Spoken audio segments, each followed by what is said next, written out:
Everyone, एक बार फिर से आप सभी लोगों का स्वागत है आपके अपने यूट्यूब चैनल माया स्टडी सेंटर पे। आज की क्लास में सीखने वाले रूट की संख्याओं का गुणा। रूट की संख्याओं का गुणा वैसे बहुत आसान होता है, लेकिन बहुत सारे बच्चों को इसमें हेजिटेशन होता है, यानी कि वो रूट की संख्याओं को देखते ही घबरा जाते हैं। लेकिन इसमें हमें आज की वीडियो में आपकी घबराहट दूर होने वाले, रूट की संख्याओं को देख के डरना नहीं है, भागना नहीं है।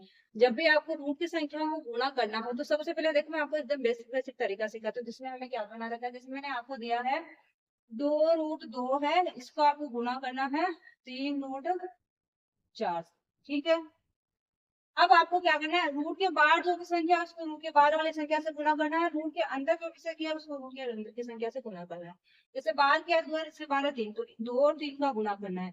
रूट के अंदर क्या है, √2 गुणा √4। तो रूट के एक ही रूट के अंदर 2 गुणा 4 कर दो, क्योंकि ये √2 है, ये √4 है, तो दोनों गुणा हो जाएंगे।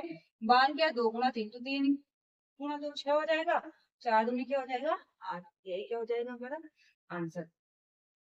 अब देखिए हमें दे रहा है, अब इसको आगे भी सोल्व किया जा सकता है, लेकिन अपन बेसिक बेसिक समझ रहे हैं।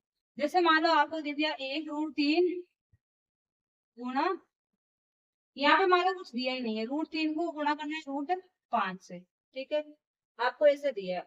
अब जब भी रूट के बाद कोई भी संख्या नहीं दी जाए तो क्या मानेगा कि वहां पे एक है। अब आप एक को एक से गुणा करोगे तो भी एक ही आएगा ना, इसलिए इनको डायरेक्ट किया जाता है। तो √3 को आप √5 से गुणा कर दो तो रूट कितना हो जाएगा 15। बस इन्हीं नियमों को आपको ध्यान में रखना है, और इन्हीं नियमों को ध्यान में रखते रूट की संख्याओं को गुणा करना है।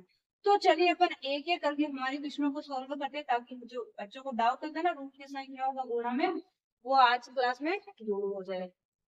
सबसे पहले है 2√5 गुणा 2√6 गुणा 2√5। मैंने क्या बोला था, सबसे पहले रूट के बाहर जो भी संख्या है उनको आपस में गुणा कर लो। 2 गुणा 2 हो जाएगा, इधर रूट के अंदर क्या हो जाएगा √6 और √5 गुणा हो जाएगी, √5 गुणा √6। 2 को गुणा किया तब हो जाएगा 4, और 6 पर क्या हो जाएगा 30, तो क्या हो जाएगा इसका आंसर 4√30।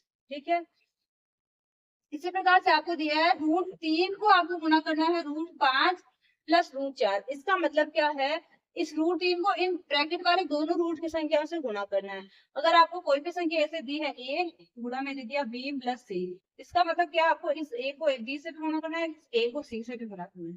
ठीक है, यही नियम रूट वाली संख्या में लागू होता है। अगर कोई संख्या रूट की संख्या आपको बाहर गुणा में दी है, ब्रैकेट के अंदर कोई संख्या दी है रूट की, तो आपको एक एक करके सबसे गुणा कराना है। √3 को आप √5 से गुणा कराओगे तो क्या आएगा 5 में 15, यानी √15 प्लस, तो प्लस लगा दो। √3 को √4 से किया तो 4 3 12, तो क्या हो जाएगा √12। यही क्या हो जाएगा हमारा आंसर। ठीक है, अब ये आपस में जुड़ते नहीं, क्योंकि रूट की संख्या कब जुड़ते हैं, रूट के अंदर सेम संख्या होती है, तो इसका आंसर क्या हो जाएगा यही हो जाएगा। अब हमें √6 को गुणा कराना है इन संख्याओं से। ये क्या रूट के अंदर गुणा में, सॉरी ये दो संख्या है लेकिन माइनस में है, गुणा कराना इनको 6 से। √6 से गुणा करेंगे तो 6 दूनी 12 हो जाएगा, एक तो हो गया √12 माइनस 6 को 4 से किया तो 6 4 24, तो हो गया माइनस √24। 6 को 2 से किया तो √12, 6 को 4 से किया तो √24। अगला देखो क्या है, अब हमें दिया है 2 और √5 को गुणा कराना आपको √6 प्लस √2 से।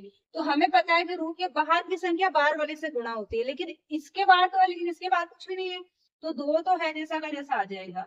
हमें गुणा करना है 5 और 6 को, तो 5 6 30, रूट में कितना आ गया 30, प्लस है तो प्लस लगा दो। इस प्रकार बाहर तो कुछ है नहीं, तो है जैसा का जैसा ही। 2 और 5 को 2 से किया तो √10, यानी कि 5 2 नहीं 10। यही क्या हो जाएगा हमारा आंसर। ठीक है, अब देखिए अगला क्या है, अब यह है √2 माइनस √5, इसको गुणा कराना है √2 प्लस √5, यानी कि ये आपको किस फॉर्म में दिख रहा है। आप मुझे कमेंट करके बताना कि आपको देखते ही पता चल गया था कि इसमें कौन सी सरल समीकरण लगाई गई है।